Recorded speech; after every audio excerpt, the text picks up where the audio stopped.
I'm just going to share with you this really cool exercise for hearing slash chords and hearing basically all 12 keys in the context of one tonality. I learned this from a trumpet player named Billy Buss. He posted this on his Instagram account, and I started experimenting with it and doing different variations, and it really just kind of opened up my mind to think about harmony in a really different way. I'm just going to play the exercise as he played it and talk about some variations that you can do inside of the exercise. Check it out.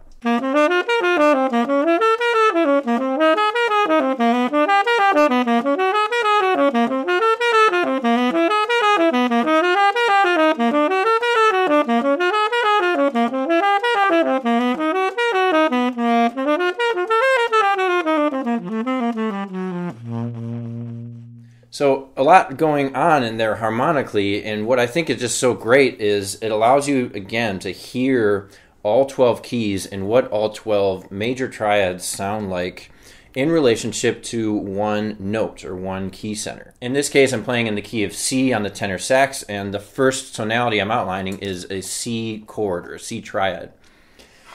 In this exercise, whenever the triad that's being highlighted has a chord tone, we're going to add the second scale degree to the sound, so that way we have 4 notes between every octave. This will make more sense as I go through all the tonalities, but just checking out the first one, we're going to do the key of C.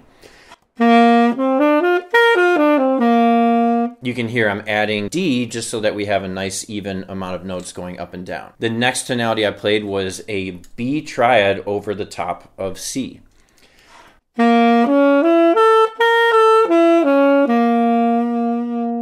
So there, we're starting again with a C, but we're playing the third of the B triad, then the fifth of a B triad, then the root of a B triad.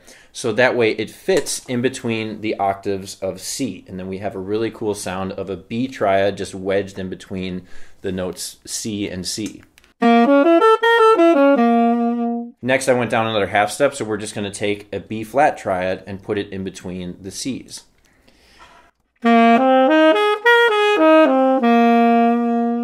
Going down another half step.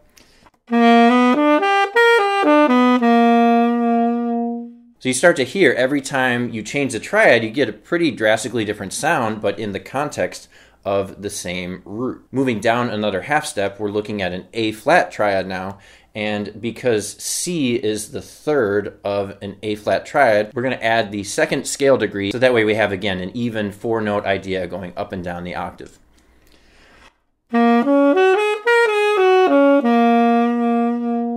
Going down another half step, we're going to have a G triad. So now the inversion of the triad changes. Instead of having the third as the bottom note of the triad, we now have the fifth as the bottom note of that G triad. So it's the fifth, or D, then the root, the G, and then the third, the B, at the top, wedged all in between those octave Cs. Moving down a half step again, we have F sharp. Next triad, a half step down, is an F major triad, and we're going to add that second scale degree again because C is a chord tone in an F triad, and we want to have, again, an even 4 notes going up and down. Moving another half step down, we're going to put an E major triad over the top of C, and all of the rest of the remaining triads that are going down in half steps are going to be in root position.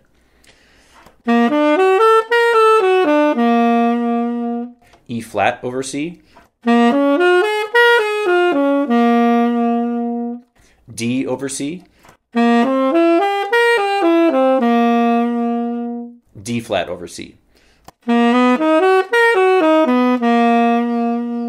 Learning the exercise the way that we just played it down in half steps like that is great and going to really expand your ears. There's some other directions that you can move, like what if we went up in half steps for each triad?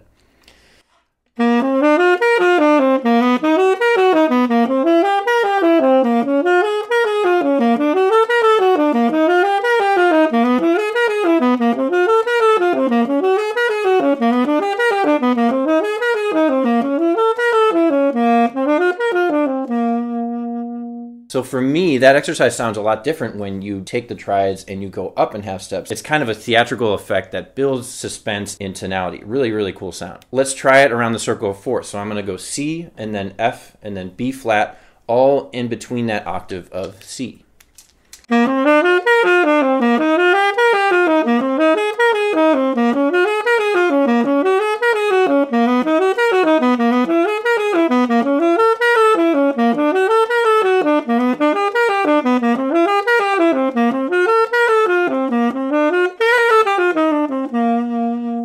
So there, another way to play through the same exercise and a way to just stretch your mind in a different way harmonically. Ideally, you're going to want to practice these sounds in all 12 keys using all 12 notes of the chromatic scale as anchor points so that you can start to hear and feel how all of these triads are connected and related to different roots that they can be played over. There's going to be a free PDF download of all of these exercises written out in the key of C. If you liked what you're hearing, please like and subscribe for more content. I'm always going to be sharing my knowledge and hopefully save you some time and bring you some more joy in your musical journey. One other variation that you can do on this exercise is to spread things out over more than one octave. What if we were to do 2 octaves up and 2 octaves down and then randomize the chords that we're playing instead of going in a certain sequence around the cycle of fourths, up and down in half steps? I'm just going to try and think of chords that I think would sound pretty next to each other. Let's check it out.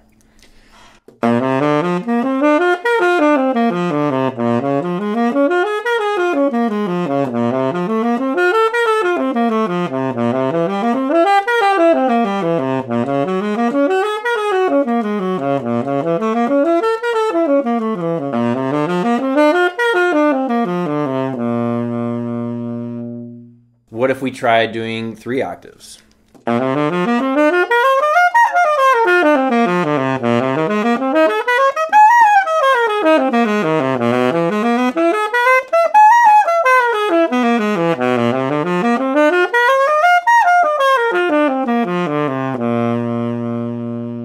Give this a try, experiment with some of your own variations within this exercise, see what you come up with.